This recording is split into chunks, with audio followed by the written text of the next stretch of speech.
What I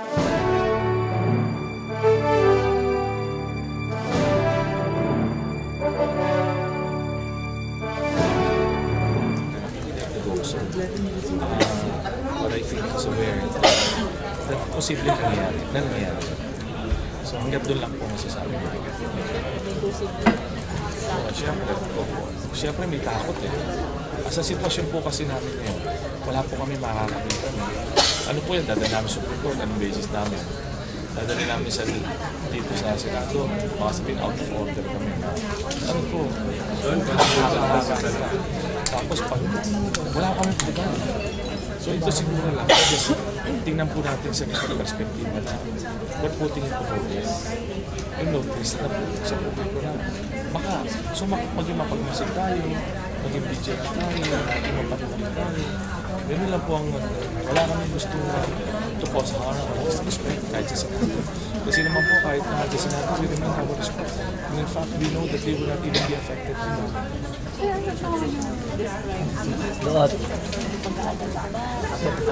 Sabi niyo kasi alam mo may pag-aalala. Siguro it's safe to say na concern. Kasi siyempre alam naman natin yung reality na ito na hindi naman ito simple kaso. Buong bayan na dito.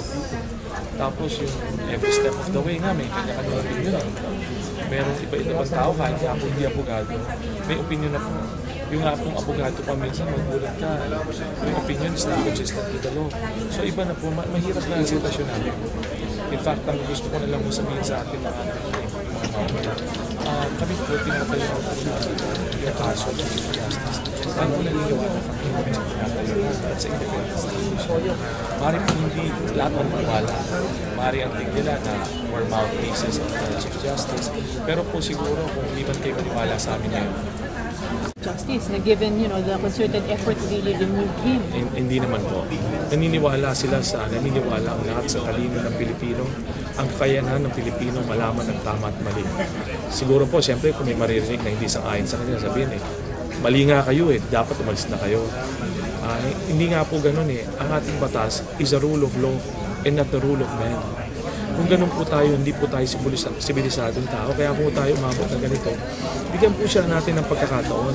Kaya nga po umabot ito, sinabi namin kahit sa statement kahapon, po sabi namin, bigyan po ng pagkakataon. Sa tamang panahon, lahat po yan naharapin. Hindi po ba? Noon nga po hinarap niya yan doon sa Supreme Court noong unang araw, nung impeachment, naalala niyo, bago kami punta, napulaan pa siya ba't hindi mo diniscuss sa impeachment court yan?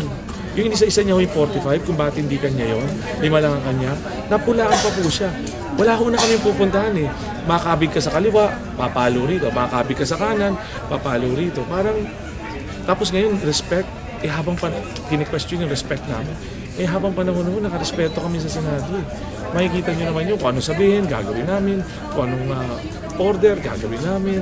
Pero po siguro maabot rin sa punto na ang tao, katulad namin, abogado at yung kliyente, si Chief Justice, nag-iisip, pinag-aaralan ng mga pangyayari. Sa totoo lang po, mahirap ang kalagayan namin. Sir, tuloy ang laban sa impeachment court sa loob ng That's what we want. Sana po yung proseso. Kasi sa totoo lang may nakatatanggap ako kahit na mga kaibigan ko na, kasi hindi naman lahat ng kaibigan mo sa ayon Kaya sabi na, ba't hindi nyo pa i-advise na mag-resign? Ganon. Abogado pa yan Ang sabi ko, bakit hindi natin bigyan ng pagkakataon ng araw sa husgado? Yung nga gusto natin, dinala natin sa proseso na konstitusyonal. Ba't tayo nahinip? Bakit natin inuhusgahan na? Ang iba nga, tingin convicted na Huwag naman po sanang ganun. Bigyan lang, ang inaan lang bigyan ng pagkakataon ngayon. Dahil kung mabuo po natin itong proseso ito sa tama, masasabi natin sa mga anak natin, kaapu-apuhan, wala na tayo, ginawa natin tama. Sir, sabi niyo sana tuloy yung laban. Opo. Pero paano nga pag if you're held in contempt, hindi matutuloy yung laban dahil walang matitira sa defense? Yun nga po ang hintayin natin, sana naman po hindi. Kami na may umaasa sa reasonableness ang ating mga senador. They're very reasonable tayo. Hindi naman po ihahalal ng mga kababayan natin kundi matatalinong tao yan. At hindi alam ang pulso ng mamamayan. Sigurado po alam namin ang nilang pulso ng mamamayan.